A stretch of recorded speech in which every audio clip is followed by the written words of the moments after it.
ये बात है मॉडर्न दुनिया के मामूली से 18 साल की लड़की की, जो अकेला होने के बावजूद इस दुनिया की हर चुनौती का सामना करने को तैयार है। एक दिन अचानक वो खुद को प्राचीन काल की जादुई दुनिया में पाता है, जहाँ राजा बिना कुछ सोचे समझे ही उसे राजगद्दी देकर अपनी बेटी से उसकी शादी करा देता है। शुरुआत में एक लड़का अपने हाल ही में गुजरे दादाजी की आत्मा की शांति के लिए उन्हें श्रद्धांजलि देने आता है। उसका नाम सोमा कजुया है, जो पहले ही अपने माता पिता को खोकर इस दुनिया का सामना कर चुका है। लेकिन जब उसने अपने दादाजी को खोया तो कजुया अंदर से टूट सा गया। वो उसे हमेशा एक परिवार के इम्पोर्टेंस के बराबर समझते थे। उन्हें पता था कि एक दिन उन्हें भी कजुया की दादी के पास जाना पड़ेगा, उनका पोता कजुया अकेला रह जाएगा। इसलिए वो चाहते थे कि कजुया अपने परिवार बसा ले और अपनी पूरी जिंदगी अपने परिवार की खुशहाली में लगा दे। यही उसके दादाजी की आखिरी इच्छा थी। कजुया अब बिल्कुल अकेला है और आर्मी की नौकरी के लिए तैयारी कर रहा है। तभी कहानी हमें करीब 600 साल पहले के समय में ले जाती है, जहां एक राजा और उसका सलाहकार कुछ परेशान दिख रहे थे। तब उसके सलाहकार ने कहा कि उनके पास एक हीरो का आह्वान करने के अलावा और कोई चारा नहीं है। जब राजमहल में हीरो के आह्वान की सारी तैयारियां संपन्न हुई तो एक असीम एनर्जी ने उनके राज्य से होती हुई दूसरी दुनिया में जा पहुंची। जब कजुया लाइब्रेरी में था तो उसे महसूस हुआ कि कोई शक्तिशाली चीज उसे अपनी ओर तेजी से खींच रही है और चक्कर खाता हुआ वो दूसरी दुनिया में आ गिरा। मतलब जिस हीरो के बारे में बातें हो रही थी वो कजुया ही है। जब कजुया को दरबार में पेश किया गया तो उसने देखा कि सभी लोग उसे शक भरी निगाहों से देख रहे हैं। उसे देखकर राजा खुशी से खड़ा हुआ और उसने कजुया को आह्वान स्वीकार करने के लिए शुक्रिया कहा। पर कजुया को तो यहाँ जबरदस्ती लाया गया है। आखिर कोई उसे समझाए तो कजुया का दिमाग में कुछ बैठे। राजा उसे समझाने की कोशिश करता है और लड़खड़ाती जुबान के साथ कहता है कि उनकी दुनिया 4 हिस्सों में बटी है, जहां इंसान, एल्व्स, ड्वार्फ्स और ड्रैगनवेट्स अपनी जगह खुशी से रहते हैं। तकरीबन 10 साल पहले महाद्वीप के उत्तर में एक विशालकाय होल बना, जिससे मॉन्स्टर्स का एक बड़ा समूह निकला। उस जगह को डीमन वर्ल्ड नाम दिया गया और उनकी सेना ने महाद्वीप के बड़े हिस्से का कब्जा कर लिया। कई देशों ने साथ मिलकर अपनी एक नई सेना तैयार की ताकि वो डीमन वर्ल्ड को फैलने से रोक सकें, लेकिन उन सभी के हाथ सिर्फ असफलता ही लगी। अपनी सेना को कम होता देख के सभी भाग खड़े हुए। इस बार डीमन वर्ल्ड ने बड़े देश पर कब्जा ले लिया, जिसका नाम बदलकर डीमन लॉर्ड डोमेन कर दिया गया और बाकी का महाद्वीप 3 हिस्सों में बांटा है, जो है यूनियन ईस्टर्न नेशन, एल्फ्रिडन किंगडम और ग्रैंड केओस एम्पायर। लेकिन सवाल ये है कि क्या हीरो को उन मॉन्स्टर्स को खत्म करना होगा?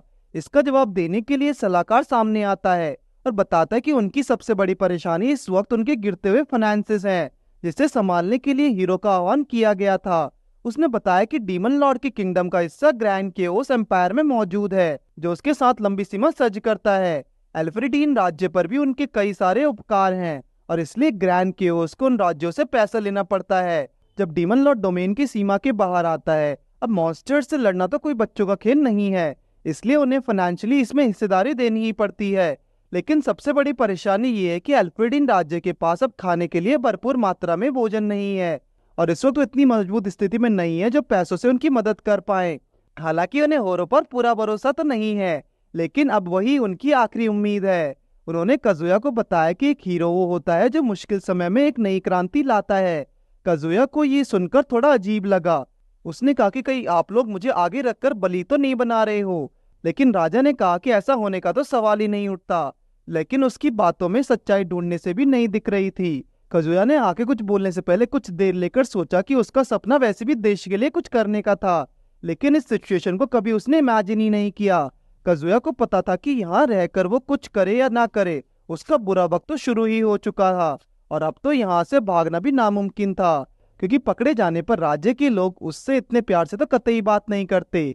तो उसने दिमाग पर जोर डालकर उनसे एक सवाल किया। उसने पूछा कि क्या वो एक बार की मदद के बाद शांत बैठ जाएंगे? तो सलाहकार ने बताया जब तक मॉन्स्टर्स का हमला जारी रहेगा तो उन्हें लगातार मदद भेजनी रहनी पड़ेगी। फिर उसने पूछा कि क्या तुम जिस किसी को चाहो उसका आह्वान करके अपना हीरो चुन सकते हो? तो उन्होंने बताया कि पिछली बार उन्होंने एक हीरो को 500 साल तो उन्होंने बताया कि पिछली बार उन्होंने एक हीरो को 500 साल पहले बुलाया था। कोशिश तो वो हर बार करते हैं, लेकिन हीरो को बुलाने के लिए उन्हें कई पापड़ बेलने भी पड़ते हैं। शायद इसलिए सभी को कजुया पर पूरा भरोसा है और वो उसे किसी कीमत पर खोना नहीं चाहते। कजुया समझ चुका है कि उसे जाने देना उनके राज्य के लिए बेवकूफी साबित हो चुकी है। बस इतना सुनते ही कजुया घोषणा करता है कि हमें सबसे पहले तो उन्हें देश के खर्चों की लिस्ट तैयार करनी होगी, मुनाफे को बढ़ाकर खुद को इतना मजबूत करना होगा कि कोई भी दूसरे देश उनसे जबरदस्ती करना वसूल सके। राजा के टोकने पर कजुया कहता है कि आपको तो याद ही होगा कि एक हीरो नई क्रांति लाता है। कजुया वो करके दिखाएगा जो उनके बड़े से बड़े मंत्री सोच भी नहीं सकते। कजुया ने कह तो दिया, लेकिन इतने बड़े देश के हर एक खर्चे को परखना काफी मुश्किल होगा। कजुया ने कहा कि उसे हर ट्रांसपोर्ट, जमीन, बिक्री, लागत और जहां भी देश का पैसा जाता है सभी की रिपोर्ट चाहिए, जिसकी जिम्मेदारी रानी साहिबा ने मार्क्स को दी। उसने कजुया को हर चीज एक्सप्लेन करने के लिए 3 दिन और 3 रातों का वक्त दिया। चौथे दिन राजा एल्बर्ट एल्फ्रेडिन ने घोषणा कर दी कि वो अपना पूरा राज्य दरबार समेत कजुया के हवाले कर देंगे, जिसे सुनते ही कजुया की नींद उड़ गई। लेकिन जब राजा ने अपनी बेटी लीसिया के साथ उसका रिश्ता तय कर दिया तो कजुया और बाकी सब लोगों के होश उड़ गए। उड़ते उड़ते ये खबर बाकी के 3 देशों में भी फैल गई। रेड ड्रैगन सिटी का राजा तो एल्बर्ट को बुज़दिल समझने लगा। लगोन शहर की राजकुमारी ने कहा कि ऐसा फैसला लेने के लिए जिगर की जरूरत होती है। रेंडल के राजा को लगा कि जब लीजिया तक ये खबर पहुंचेगी तो वो क्या सोचेगी और अपने पिता से सवाल करेगी। और उसका मानना बिल्कुल सही था, क्योंकि लीसिया अपने माता पिता से कुछ जवाब जानने के लिए बेसब्री हुए जा रही थी। जब उसने उनके कमरे के दरवाजा खोला तो राजा और रानी अपने पर्सनल स्पेस को एंजॉय कर रहे थे। लेकिन लीसिया को देखकर शायद वो उनके सवालों का अंदाजा लगा चुके थे। उसके पूछने पर एल्बर्ट ने बताया कि उसकी निजी फैसला है और उसने ये फैसला पूरे साम्राज्य की भलाई के लिए किया है। पर फिर भी अचानक फैसला लेना लीसिया को रास नहीं आया। एल्बर्ट ने पहली ही नजर में देखकर पहचान लिया था कि कजुया एक लीडर बनने के काबिल है और वो एल्फ्रेडिन को उससे भी बेहतर संभाल सकता है। एक सच्चा राजा सत्ता के लालच में कभी भी अपनी प्रजा का बुरा नहीं करेगा। फिर लीसिया ने कहा कि उस एंगेजमेंट का क्या जो अपने मुझसे बिना पूछे फिक्स कर दी, आखिर ये किस तरह का फैसला हुआ।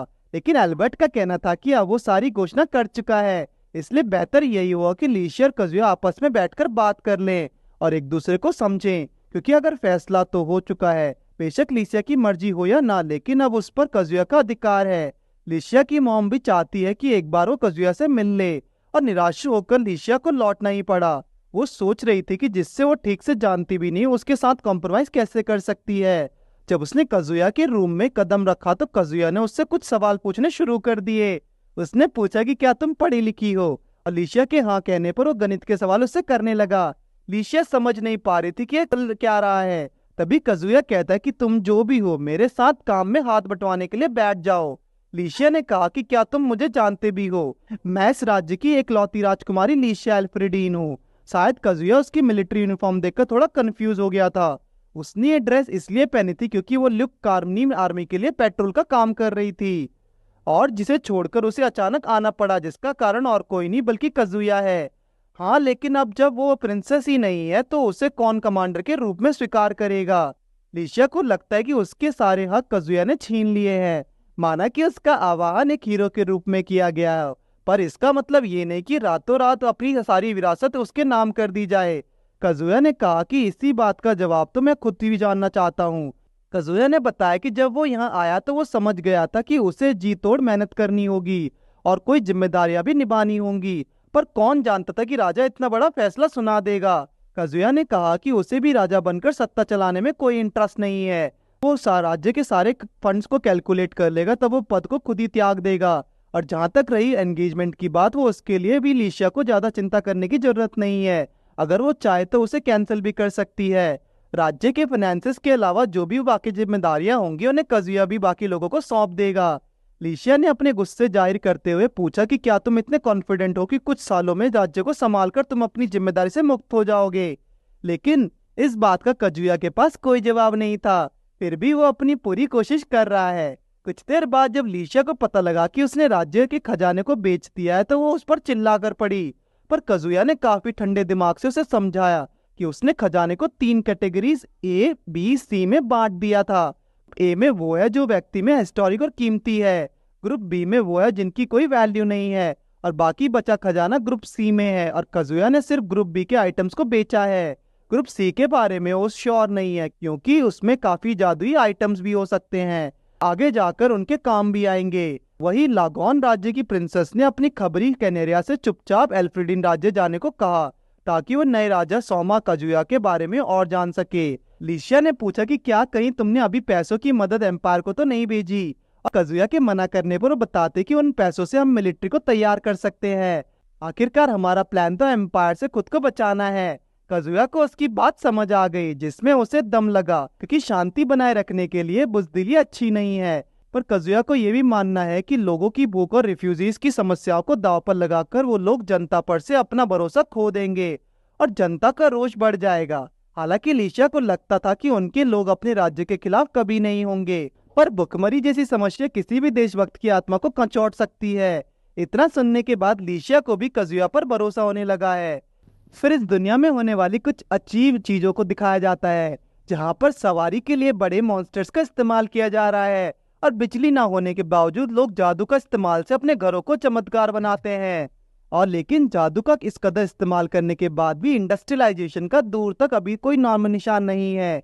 और ऐसे देश का राजा खुद को जादू से दूर कैसे रख सकता है? अल्फ्रेडीन के लोग चाहते थे कि कजुया भी एक बार जादू करके देखे, जिससे उन्हें पता लग सके कि क्या वो भी मैजिक का इस्तेमाल कर सकता है।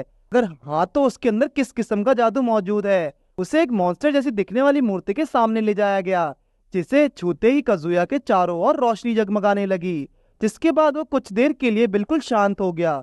उसे लगा वो भी जादू कर सकता है, लेकिन कैसे और किसके लिए उसे बिल्कुल अंदाजा नहीं है।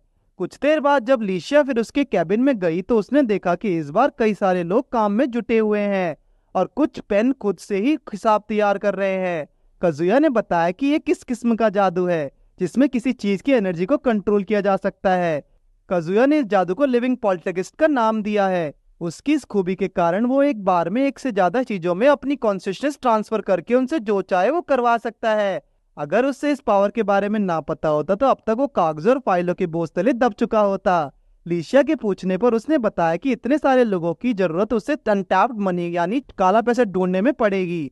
वो पैसा जिसे कुछ लापरवाह भ्रष्ट लोगों की वजह से रिकॉर्ड में नहीं दिखाया जाता। उस पैसे को या तो फिर खा लिया जाता या फिर जहाँ पहुंचना चाहिए वहाँ पहुंचता ही नहीं, और अगर पहुंचता भी है तो उसका कोई सबूत हमारे पास नहीं भेजा जाता। जुया सभी हिसाबों की रसीदों की जांच करके दूध का दूध और पानी का पानी कर देने वाला है। पैसा उनकी तरफ से नहीं गया है, उसका भुगतान तो वो करके ही रहेंगे। साथ ही जिन पड़ोसी राज्यों ने उनका पैसा दबा के रखा है उसे भी निकलवाएंगे और ना देने पर कड़ा एक्शन लिया जाएगा। लिशिया ने कहा कि तुमने मदद के लिए खजाना बेचकर पैसे जमा कर तो लिए हैं, तो फिर इतनी मेहनत करने की क्या जरूरत है? कजुया चाहता है कि एफ्रीडीन राज्य फिर से पहले की तरह खुशहाल हो जाए, जिसके लिए काफी सारी मैन पावर और पैसे की जरूरत पड़ सकती है। हाथ पर हाथ धरे बैठना कजुया की फुर्सत नहीं है। वही एल्बर्ट को चिंता थी कि क्या लिशिया और कजुया एक दूसरे को एक्सेप्ट कर पाएंगे। कई घंटे बीतते हैं और कजुया अब और काम करने की हालत में बिल्कुल नहीं दिख रहा। उसकी लाल आंखों को काले घेरों ने घेर लिया है और उसका शरीर आराम चाहता है। उसने देखा कि कैबिन में मौजूद उसका हाथ बटाने वाले सभी सो चुके हैं। कजुया उठता है, होल से लिशिया के पास जाके बैठ जाता है और हौले से उसके सर पर हाथ फेरता है। लेकिन इतने में लिशिया की नींद खुल गई और उसे लगा कि कजुया काफी देर से खड़ा उसे निहार रहा था। लेकिन कजुया ने कहा कि वो तो बस देखने आया था कि लिशिया ठीक से सोई है या नहीं। उसने कहा कि अगर तुम्हें और सोना है तो तुम सो जाओ। और ये सुनकर उसके गाल लाल पड़ गए और उसने कहा कि सोने की सबसे ज्यादा जरूरत तुम्हें है। कजुया ने कहा कि वो अपनी नींद तो बाद में भी पूरी कर लेगा, पर फिलहाल वो लिशिया को कुछ दिखाना चाहता है। सुबह के सूरज के साथ वो दोनों एक घोड़े पर सवार होकर चल दिए। क्योंकि कजुया पहली बार घोड़े पर बैठा है, इसलिए उसे काफी परेशानी हो रही है। घबराहट के मारे उसने लिशिया को कसकर पकड़ा हुआ है। तभी लिशिया कजुया से उसकी फैमिली के बारे में पूछने लगी, लेकिन उसके दादाजी के जाने के बाद तो वो बिल्कुल अकेला हो चुका था। कुछ ही देर में वो दोनों एक कॉटन के खेत में आ पहुंचे, जिस सुबह की ओस में धक्का काफी सुंदर दिख रहा था। लिशिया को लगा कि कजुया उसे यही नजारा दिखाने लाया है, लेकिन इसने बताया कि राज्य की खाने की खपत पूरी ना हो पाने की वजह ये खेत ही है। पूरे राज्य में सबसे ज्यादा खेत कॉटन के हैं। जाहिर है कि उसे खाया तो नहीं जाता, लेकिन उनकी मात्रा इतनी है जितने की जरूरत भी नहीं है। ये सब शुरू हुआ था डीमन लॉर्ड डोमेन के जन्म के बाद से। उत्तरी देशों ने भारी मात्रा में कॉटन उगाना शुरू किया, लेकिन जो नुकसान मॉन्स्टर्स ने किया उनकी सारी उपज बर्बाद हो गई। कजुया बताता है कि उनकी दुनिया में जब सप्लाई कम हो जाती है तो कॉटन का प्राइस बढ़ता है और तुम जितनी कॉटन उगाते हो वो सारी आराम से बिक जाती है। इसलिए किसानों ने अपनी जरूरत पूरी करने के लिए खाद्य पदार्थों को उगलना शुरू कर दिया और उन लोगों को देना शुरू किया जो उन्हें कॉटन सप्लाई कर रहे थे। वो कॉटन जिससे किसी की भूख नहीं मिटती, लेकिन उसे उगाकर और बेचकर कई लोगों की भूख तो मिटाई जा सकती है। और ऐसी फसल को कमर्शियल क्रॉप कहते हैं। जब किसानों ने कमर्शियल क्रॉप को उगाना शुरू किया तो उनके खुद के राज्य में खाने की शॉर्टेज बढ़ने लगी और आज वो मंदी एक भयानक आपदा बनने जा रही है। अगर तुम इस शॉर्टेज को मिटाना चाहते तो कॉटन को ऊंचे भाव में बेचकर उससे खाना खरीदा जा सकता है, वो भी भरपूर मात्रा में। लेकिन एक दिन ऐसा जरूर आता है जब कॉटन की मार्केट क्रैश हो जाती है, क्योंकि बाकी के राज्य भी देख देखी करके चक्कर में कॉटन उगाते शुरू करते हैं और सप्लाई डिमांड से कई गुना ऊपर निकल जाती है। ऐसा होने के बाद निर्यात राशि लगातार घटने के कारण भुखमरी जैसी समस्याएं आ जाती हैं। जिन लोगों के पास कम पैसा है उन्हें सबसे ज्यादा दिक्कत होती है। लिशिया को अफसोस है कि इतना सब कुछ होने के बावजूद भी वो इन सबसे अपरिचित है। उसे अपने लीडर होने पर शर्म आ रही है, लेकिन कज़ाऊ ने उससे भरोसा दिलाया कि जब तुम सरकार चलाओगी तो लोग तुम्हारी लीडरशिप की वजह से तुम्हें जरूर स्वीकार करेंगे। आखिर कज़ुया के जानने के बाद किसी को तो उससे चीजों को संभालना पड़ेगा। महल लौटने के बाद कज़ुया का सुझाव था कि कमर्शियल क्रॉप्स पे कम दान देकर खाद्य पदार्थों को ज्यादा से ज्यादा उगाया जाए, जैसे पोटैटोज और सोयाबीन। कज़ुया जानता था कि फसल उगाना कोई बच्चों का खेल तो नहीं है, इसलिए वो कुछ खाना आयात करके और उसे कम दामों पर लोगों के लिए उपलब्ध कराएंगे।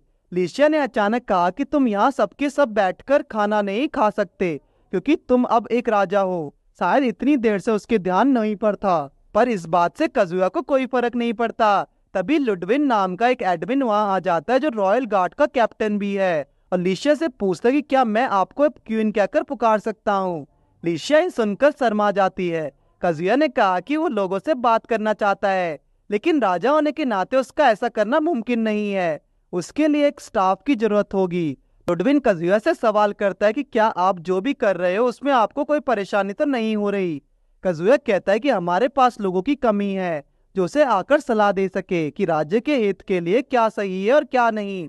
चाय के समय लिशिया ने बताया कि वो लोगों से बात करने के लिए जेमस्टोन ब्रॉडकास्ट का इस्तेमाल कर सकता है, जिससे राज्य के हर एक इंसान संपर्क करना मुमकिन है।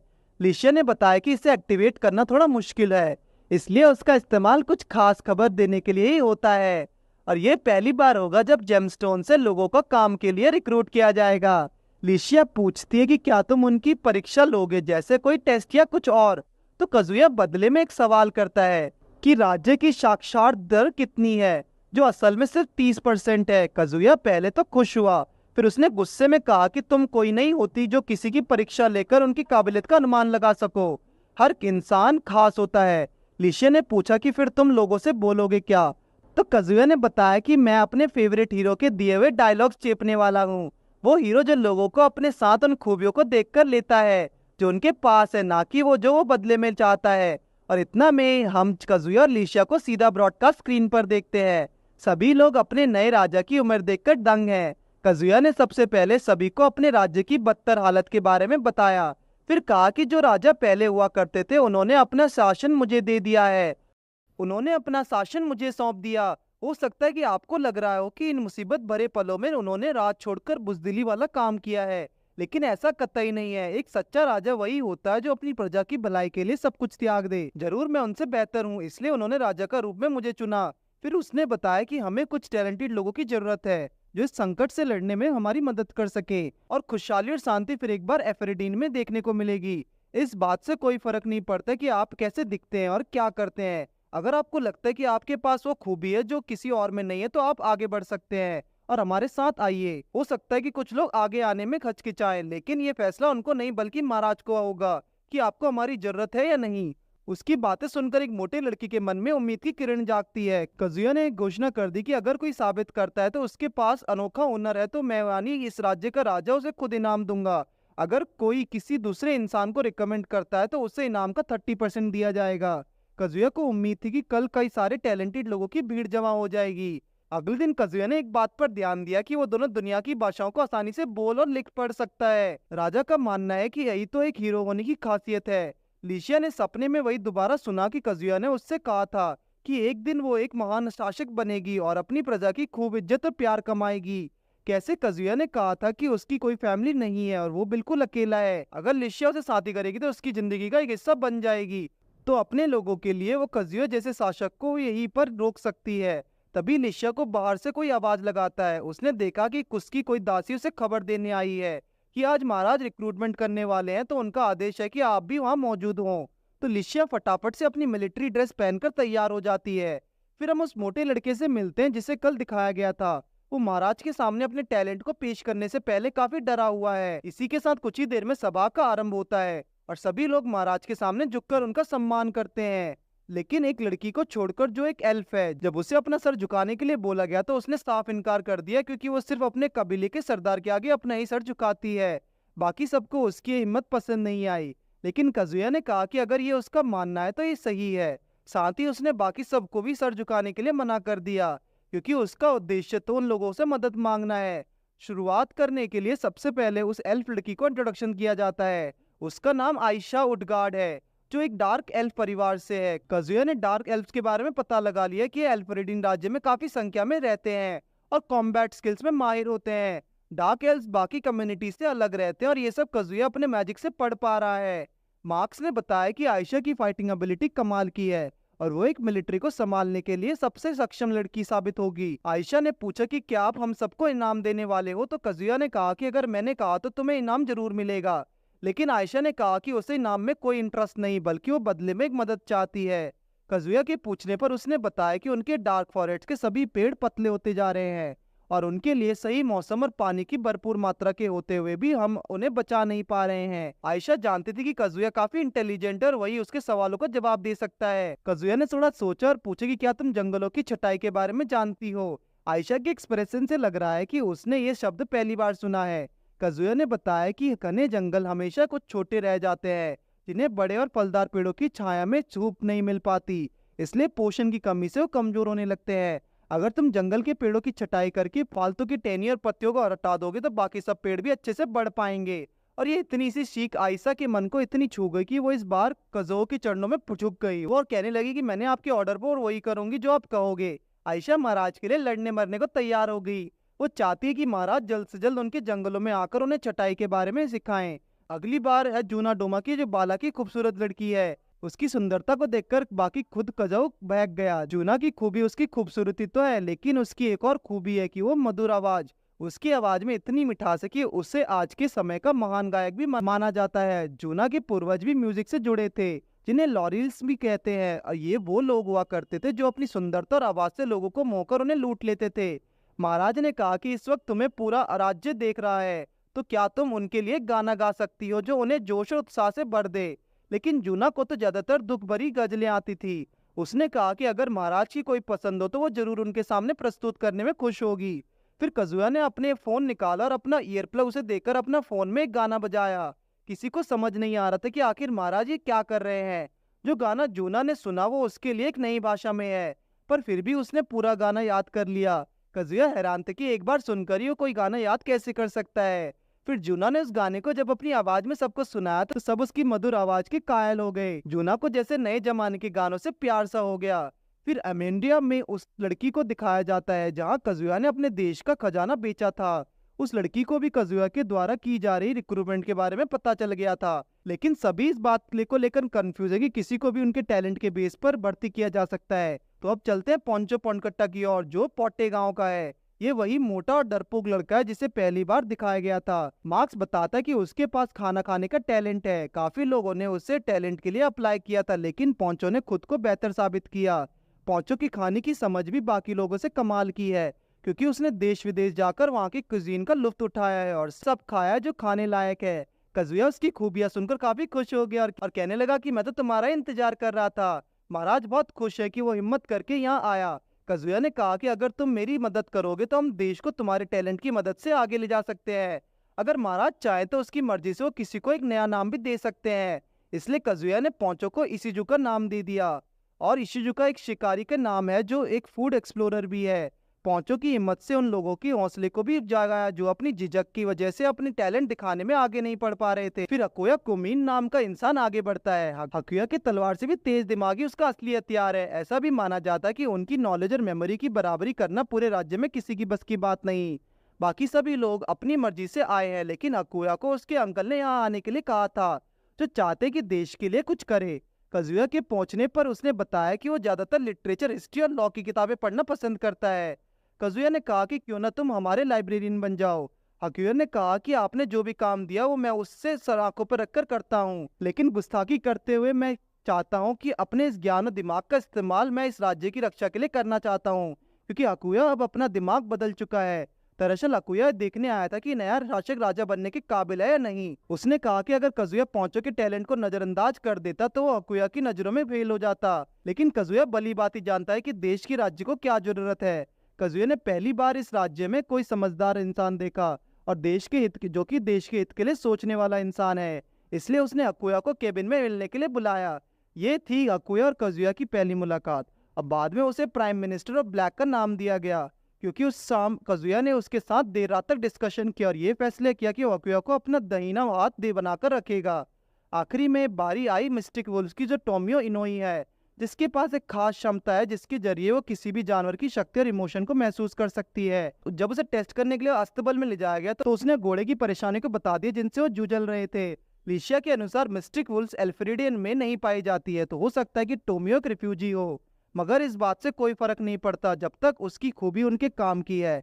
लेकिन टोमियो काफी शर्मीली है। जब कजुया ने उससे पूछा तो वो अपनी बात आगे रख ही नहीं पा रही थी। बोलते समय उसकी जुबान लड़खड़ा रही थी। कजुया ने उसकी परेशानी को समझा और खुद उठकर उसके पास गया और अपने कान आगे करके उससे आहिस्ता से बोलने को कहा। लेकिन टोमियो ने कुछ ऐसा कहा जिसे सुनकर कजुया चौंक गया और उठकर अपने आसन की ओर जाने लगा। कजुया अपने इमोशंस को छुपाने की कोशिश कर रहा है। वो मार्क से कहता है कि टोमियो का टैलेंट काफी दुर्लभ है, इसलिए इस बारे में कजुया पहले मार्क से सलाह मशवरा करेगा कि किस तरह टोमियो की खासियत राज्य के काम आ सकती है। फिर कजुया ने उन पांचों के आने के लिए और शुक्रिया अदा किया और कुछ देर बाद कजुया, लिशिया, मार्क्स, सेनापति आर्क टोमियो के बारे में बात करने के लिए इकट्ठे होते हैं। टोमियो ने अपने बारे में कुछ ऐसा बताया कि कजुया कतई नहीं चाहता कि इस बारे में किसी को पता चले। जब लिशिया उससे पूछती है वो तो बताता कि जैसा टोमियो ने कहा वो उसे जानवरों के साथ बात करके इमोशन को जान सकती है। उसके टैलेंट को अनोखा कहना बिल्कुल भी गलत नहीं होगा। लेकिन फिर कजुया ने कुछ ऐसा बताया जिसे सुनकर मार्क्स के पहले से खड़े कान और भी ज्यादा खड़े हो गए। उसने कहा कि टोमियो ने डीमंस के साथ भी बात की है। वो डीमन जिनका लॉर्ड डीमंस पर कब्जा है, उनकी दुनिया में किस तरह के मॉन्स्टर्स पाए जाते हैं। जो मॉन्स्टर बेवकूफ होते हैं उनका लोग फायदा उठाकर उनसे काम करवाते रहते हैं। लेकिन कुछ डीमंस इंसानों की तरह या फिर उनसे भी ज्यादा समझदार होते हैं। लेकिन उनसे बात कर पाना लगभग नामुमकिन है, क्योंकि वो आपस में अलग भाषा और सिग्नल्स का इस्तेमाल करते हैं। किसी को टोमियो की बात पर विश्वास नहीं हो रहा था कि वो एक असली डीमन से मिली। उसने बताया कि वो डीमन छोटी हाइट का था जिसका मुंह एक कुत्ते जैसा था। जब जंगल में वो डीमन से टकराई तो घबराहट के मारे जोर जोर से मदद के लिए चिल्लाने लगी। तभी अचानक से उस डीमन ने पूछा कि क्या तुम मेरी भाषा समझ सकती हो। फिर इस डीमन ने टोमियो की मदद करते हुए उसे जंगल से दूर भाग जाने को कहा। कजुया को लगता है कि अगर वो डीमंस के साथ कनेक्ट कर पाते तो फिर सारी दिक्कतें ही खत्म हो जाएंगी और सिचुएशन पूरी तरह पलट जाएगी। लिशिया ने कहा कि क्या तुम्हें सच में लगता है कि डीमंस तुम्हारी बात मानेंगे और हमारी जमीन वापस कर देंगे? असल में तो डीमंस को इंसानों के दुश्मन के रूप में ही देखा गया है, लेकिन अगर उनसे बात की जाए तो इंसान और डीमंस एक साथ एक दुनिया में खुशी से रह सकते हैं। कजुया ये सब कह तो रहा है, लेकिन उस कमरे में कोई भी उसकी बात पर चाह कर भी भरोसा नहीं कर पा रहा। चाहे जो भी हो, अगर कभी फ्यूचर में डीमन से कोई सौदा करना पड़ा तो टोमियो उसके लिए बहुत काम आएगी। कजुया ने उससे कहा कि तुम हमारे लिए सबसे कीमती हो, इसलिए हर कीमत पर हमें तुम्हारी हिफाजत करनी होगी, क्योंकि सिर्फ तुम ही हो जो एक बार में सारी मुसीबतों को टाल सकती हो। वो चाहता है कि टोमियो की सिक्योरिटी के लिए एक रॉयल गार्ड को नियुक्त किया जाए, लेकिन मार्क्स को लगता है कि इससे तो सबका शक और बढ़ जाएगा। इतनी सिक्योरिटी में गिरी छोटी लड़की को देखकर लोग उसे अपना निशाना भी बना सकते हैं। मार्क्स का सुझाव है कि क्यों ना महाराज इसे गोद ले ले, पर उससे पहले उन्हें निशिया से शादी करनी होगी जिसकी तैयारी में कम से कम 1 साल का वक्त लग जाएगा। तो फिर एक और रास्ता जिसमें टोमियो से शादी करके उसे नई राजकुमारी बना दिया जाए, और उसकी तो उम्र भी 10 साल है, जो एक शादी के लिए लीगल उम्र है। पर इतनी छोटी बच्ची की इजाजत के खिलाफ जाकर ऐसा करना लिशिया को एक अच्छा आइडिया नहीं लगा।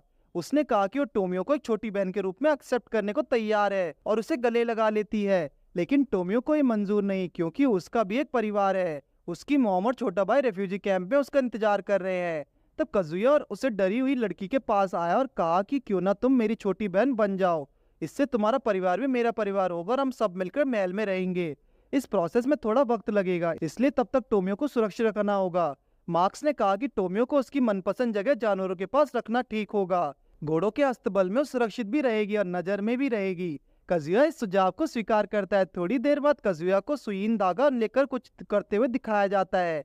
लिशिया ने पूछा कि तुम ये तामझाम मेरे कमरे में क्यों कर रहे हो? तुम अब ऑफिशियल राजा और अब रॉयल कमरे में तुम्हारा हक है, तुम वहाँ क्यों नहीं जाते? कजुया वहाँ इसलिए नहीं गया क्योंकि उसके साथी जोर शोर से काम में लगे हैं और वो थोड़ा आराम चाहता है। अगर वो रॉयल रूम में होता तो कोई ना कोई उसे वहाँ पे ढूंढ ही लेता। टोमियो के बारे में भी लिशिया ने कहा कि अब वो काफी खुश है, उसे नई मॉम जो मिल चुकी है। जल्दी वो सबके साथ घुल मिल जाएगी। तभी उसकी मेड कमरे में आकर उन्हें एक साथ देखकर हंसते हुए फिर से बाहर चली जाती है। उसे लगा कि वो गलत टाइम पर आ गई, लेकिन लिशिया ने उसकी गलतफहमी दूर कर दी। मेड ने बताया कि पोंचो अपने सफर से वापस आ चुका है और महाराज से मिलने को बेताब है। पोंचो एक बैग में भरकर खाने की कई सारी चीजें लाया है। वो बैग एक हीरो सैक है जिसमें बहुत सारा सामान एक साथ रखा जा सकता है। लिशिया एक रॉयल आइटम को इस तरह इस्तेमाल होते देखकर काफी नाखुश है, लेकिन काजुया जो भी कर रहा है वो राज्य की भलाई के लिए तो है। एक बार फिर जेमस्टोन ब्रॉडकास्ट के जरिए पोंचो के टैलेंट के लोगों के पहुंचाया जाएगा, जिसकी होस्ट अति सुंदरी जोना दोमा होगी। उसने बताया कि ये कार्यक्रम राजभोग को प्रस्तुत करने के लिए है।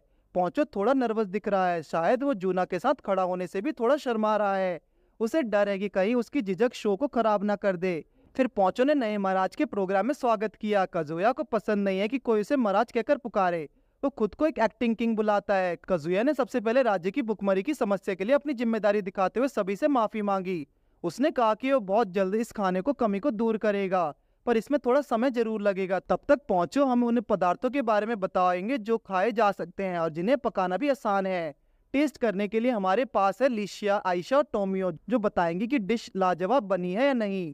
अपनी पहली रेसिपी के लिए पहुंचो ने एक जिंदा ऑक्टोपस निकाला, जिसे देखकर सबको गिनाने लगी। उसे पकाएंगे हमारे होने वाले महाराज काजुया। जूना के गांव में ऑक्टोपस का नाश्ता करना काफी आम सी बात है। काजुया ने उसे पहले उबाला और मसाला लगाकर फ्राई किया। खुशबू तो उसकी कमाल है, लेकिन अब टेस्ट की बारी है। जैसे ही सब एक एक करके खाने लगे, उनकी मुस्कान बताते कि उन्हें ये कितनी पसंद आई। अगली रेसिपी के लिए पहुंचो ने कुछ बीन्स जैसा निकाला, जिनका टेस्ट आयशा को मालूम था। काजुया फिर से अपनी कला दिखाते हुए उन्हें क्रिस्पी चिप्स में बदल देता है, जिसे देखकर सब बावले हो जाते हैं। आयशा तो इमोशनल होकर ठूस ठूस के खाने लगती है। पहुंचो इतने में अपनी अगली रेसिपी पेश करता है। सब देखते कि प्लेट में कुछ टिड्डे पड़े हुए हैं। उन्हें खाने के नाम पर सबके पसीने छूटने लगे, पर जब उन्हें काजुया ने चखा तो भावुक हो गया, क्योंकि उन्हें खाकर उसे अपने घर की याद आ गई। जूना उसके खुशी भरे लम्हे छीनना तो नहीं चाहती थी, लेकिन प्रोग्राम आगे बढ़ने के लिए उसे ऐसा करना पड़ा। लेकिन अगला फूड आइटम ऐसा था जिसे खाने का ख्याल आखिर किसी को दिमाग में कैसे आ सकता है। पहुंचो ने बताया कि एक सेल वाला जानवर गैलिन है, जिसे अगर काट भी दिया जाए तो भी जिंदा रह सकता है। पहुंचो को एक तरकीब मालूम है जिससे गैलिन को मारा जा सकता है। उसने एक कबीले से सीखा है कि अगर उसके न्यूक्लियस को काट दिया जाए तो उसकी आत्मा उसके शरीर को छोड़ देती है और समय के साथ उसका लिक्विड जेली में बदल जाता है। पहुंचो ने जानकारी देते हुए गैलिन को कुछ नूडल्स की तरह काट दिया और पानी में उन्हें कुछ सब्जियों के साथ पकाकर तैयार कर दिया। इस डिश को टेस्ट करने की किसी की भी हिम्मत नहीं हो रही थी। सभी काजुया के पीछे पड़ गए कि राजा होने के नाते उसे पहल करनी चाहिए। थोड़ा सोचने के बाद अपने मन पर पत्थर रखकर काजुया ने उसे चखा तो जो एक बार में ही उसके मन को बहस आ गया। वो ठीक वैसे ही टेस्ट करे जैसे कटजू नूडल्स का होता है। आयशा अब खुद को उसे खाने से रोक नहीं पाई। लिशिया ने यह स्वाद पहली बार चखा था, जो उसे काफी पसंद आया। इसी के साथ प्रोग्राम अपनी समाप्ति की ओर बढ़ता है। सभी चाहते थे कि ऐसा प्रोग्राम एक बार फिर उन्हें देखने को मिले, और इस बार खुद पोंचो उसे होस्ट करेगा। लेकिन पोंचो ने इतना किया वही काफी है, क्योंकि जिसका काम उसी को साझे। जब काजुया अपनी कैबिन में बैठा आगे की प्लानिंग कर रहा था, तो मेड ने उसे खबर दी कि मार्क्स ने उसे दरबार में बुलाया है, जहां मार्क्स और हकुया उसका वेट कर रहे हैं। काजुया ने कहा कि अगर कोई जरूरी बात है तो हम ऑफिस में ही बात कर सकते हैं, लेकिन बात कुछ सेंसिटिव है। मार्क्स ने कहा कि महाराज ने जब से आपको राजगद्दी दी है, मेरी इच्छा है कि मैं भी आप अपनी जिम्मेदारी से इस्तीफा दे दूं। मार्क्स ने अपने एल्फ्रीन राज्य के लिए अपना पूरा जीवन दिया है, लेकिन अब जब उसके राज्य को एक बदलाव की जरूरत है तो वो उसके लिए भी तैयार है। मार्क्स चाहता कि उनकी जगह हकुमा को नया प्राइम मिनिस्टर नियुक्त किया जाए, ताकि वो काजुया का राइट हैंड बनकर रहे। रिटायरमेंट के बाद वैसे तो एक शांत जगह रहकर अपनी जिंदगी गुजार सकता है, लेकिन हालात को देखते हुए मार्क्स काजुया की मदद के लिए राज्य में ही रहेगा, जिस पर काजुया भी सहमत है। फिर हकुया ने कहा कि छोटा मुंह बड़ी बात, लेकिन मैं चाहता हूँ कि आप एक दिन की छुट्टी लेकर कुछ देर आराम करें।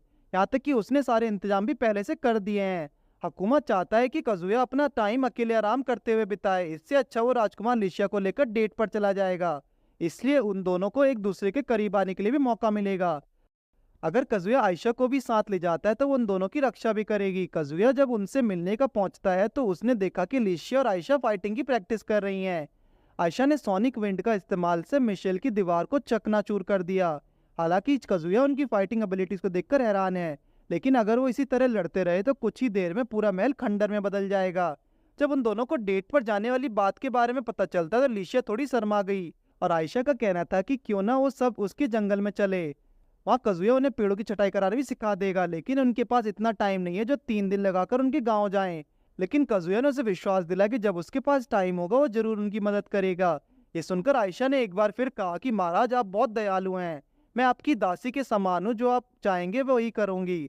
लिशिया सुनकर कजुया को तीखी नजरों से घूरने लगी, लेकिन कजुया कुछ ऐसा वैसा नहीं चाहती, तो वो उस पर आयशा के साथ ले चलना चाहती है ताकि वो उन दोनों को रास्ते की मुश्किलों से बचा सके।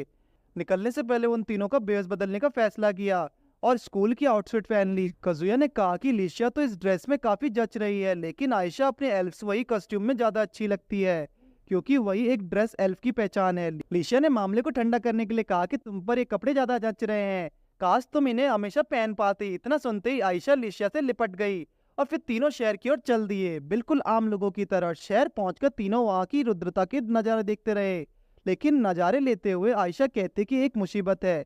मुसीबत ये थी कि उसे बहुत तेज भूख लगी थी, तो कजुया ने कहा कि क्यों ना जूना डोमा के काफे चल के कुछ नाश्ता किया जाए, लेकिन इससे पहले जूना उन्हें पहचानती। कजुया ने उसे समझा दिया कि सीक्रेटली यहाँ पे आए हैं। कजुया को जूना की हॉस्पिटैलिटी स्किल्स काफी पसंद आई। उसकी आवाज, सुंदरता और खाना बनाने की कला एक ही इंसान में होना ऊपर वाले को आशीर्वाद है। आयशा को गैलिन की रेसिपी से पहले से प्यार हो चुका था, पर इस बार जूना के हाथों का बना गैलिन खाने के बाद वो तो फैन हो गई। कजुया का सुझाव है कि जूना को इसे अपने मेन्यू में शामिल कर लेना चाहिए, जो चल रही फूड शॉर्टेज में एक अच्छा ऑप्शन साबित होगा। जूना को कजुया के आइडियाज और उसके काम से जैसे प्यार सा हो गया। वो दोनों एक बात करते हुए इस तरह खोज गए जैसे आसपास कोई ना हो। लिशिया के टोकने पर कजुया कहता है कि वो सुंदर लड़कियों से बात करते हुए थोड़ा नर्वस हो जाता है, हालांकि जूना के साथ तो बिल्कुल कॉन्फिडेंट दिख रहा था। आयशा को इस तरह खाते देख जूना ने कहा कि मुझे पहली बार तुम एक स्ट्रॉन्ग लेडी लगी थी। किसने सोचा था कि आयशा खाने के पीछे इतनी दीवानी है। आयशा अचानक रुकी और उसने कहा कि कहीं मेरी भूख ही तो नहीं, जिसकी वजह से कजुया ने मेरे इशारे देने पर भी मेरे करीब आने की कोशिश नहीं की। कजुया का चेहरा इस बार देखने लायक है। वो आयशा की एक ही बात बार सुनने में फ्रस्ट्रेट हो चुका था। उसने कहा कि एंगेजमेंट होने के बाद मैं किसी और लड़की के बारे में सोच भी नहीं सकता। उसकी बात सबको हैरान कर देती है। शायद उसने पॉलीगैमी के बारे में नहीं सुना है, जो राज्य में काफी फेमस है। लिशिया ने बताया कि एक किंग एक से ज्यादा रानियों को रख सकता है, यहाँ तक कि एक लेडी भी एक से ज्यादा हस्बैंड रख सकती है। कजुया की बात भी सही है, क्योंकि उसने लिशिया की मॉम के अलावा किसी और रानी को महल में नहीं देखा था। ऐसा इसलिए है क्योंकि लिशिया की मॉम ही पहले राज्य की बेटी थी, क्योंकि उनकी शादी के बाद राजगद्दी उनके पिता ने सौंप दी गई। इसलिए अल्बर्ट की हिम्मत नहीं है कि वो उसकी मॉम के अलावा किसी और से शादी करे। जब कजुया ने लिशिया से एक से ज्यादा शादियों के बारे में पूछा तो उसका जवाब चौंकाने वाला था। लिशिया ने कहा कि मैं सिर्फ 7 रानियों की इजाजत दे सकती हूँ, आखिर मुझे भी तो कम से कम हफ्ते में 1 या 2 दिन कजुया के साथ चाहिए। जोइना और आयशा अपनी शादी के सपने भी देखने लगी। कजुया का सर ये देखकर चकराने लगा और उसने तो 7 रानियों के सपने देखने भी शुरू कर दिए। तभी 2 बहस कर रहे चुलबुलों की आवाज ने उनके सपने तोड़ दिए। कजुया ने देखा 2 लोग आपस में बहस कर रहे हैं, जिनमें से एक मिस्टिक फॉक्स कैदी फॉक्सिया है। कजुया को लगा कि वो टोमियो की तरह एक मिस्टिक वुल्फ है, लेकिन आयशा ने बताया कि उसकी लंबी पूंछ उन दोनों जातियों में फर्क बताती है। दरअसल मिस्टिक फॉक्स और वुल्फ को पहचानने में गलती करना एक दंडनीय अपराध है। दूसरा लाल बालों वाले लड़के का नाम हाल्बर्ट मांगा है, जो शाही मैग्ना परिवार का सबसे बड़ा बेटा है। हाल्बर्ट अपनी एकेडमी का एक सर्वश्रेष्ठ घुड़सवार भी रह चुका है। उन्होंने कहा कि कैदी उसके रोज के ग्राहक हैं। वो नहीं चाहते कि हाल्बर्ट दूसरा रुचि ज्वाइन करे, क्योंकि ड्यूक कैरामाइन और नए राजा कजुया का ख्याल आपस में नहीं मिलते। उसका ऐसा करने से जंग भी छिड़ सकती है, लेकिन इस बात से हाल्बर्ट को कोई फर्क नहीं पड़ता। दरअसल हाल्बर्ट के पिता ने ड्यूक कैरामाइन के लिए 1 साल काम किया, लेकिन नए राजा के आते ही उनके तेवर बदल गए। वो चाहते कि हाल्बर्ट भी उस राह पर चले जिस पर वो खुद है। कायदी जानती है कि अगर दोनों राज्यों के बीच जंग सी छिड़ गई तो इसका फायदा पड़ोसी देश जरूर उठाएंगे। प्रिंसिपैलिटी ऑफ अमोंडिया अपनी जमीन वापस हथियाने की कोशिश करेगी, जिसे अल्फ्रेडीन के राजा ने अपने खून पसीने से जीता था। कजुया को याद आता कि हकुया ने उसे इस बारे में बताया था, जो बात कायदी लगातार हाल्बर्ट के समझाने की कोशिश कर रही है। आपसी फूट के बाद नुकसान का कारण बन सकती है, पर लाख समझाने के बावजूद हाल्बर्ट अपने फैसले पर अड़िग है। उसे ड्यूक कैरामाइन की राजनीति पर अल्फ्रेडीन के नए नौसिखे राजा से ज्यादा भरोसा है। कायदी कहती है कि अगर तुम सोमा कजुया के पास से जानोगे तो तुम उसकी लीडरशिप और दूरदृष्टि को समझ पाओगे। अचानक कजुया उनके टेबल के नजदीक आ खड़ा हुआ, जैसे कायदी ने पहचान लिया। वो उससे हाल्बर्ट की तरफ से माफी मांगती है ताकि कजुया उसे गिरफ्तार ना कर ले। उसने कहा कि हाल्बर्ट बाहर से निर्याल की तरह सख्त हो सकता है, लेकिन इसका दिल मलाई की तरह नरम है। हाल्बर्ट को लगा कि वो लड़का कायदी का दूर का रिश्तेदार है, जो खामखा अपनी नाक बीच में अड़ा रहा है। हाल्बर्ट गुस्से से कायदी पर चिल्लाकर पड़ा तो कजुया ने उसे शांत करते हुए लड़की पर तेज आवाज का इस्तेमाल करने से मना किया, और जब उसने कजुया के करीब आने की कोशिश की तो आयशा ने उसके मुंह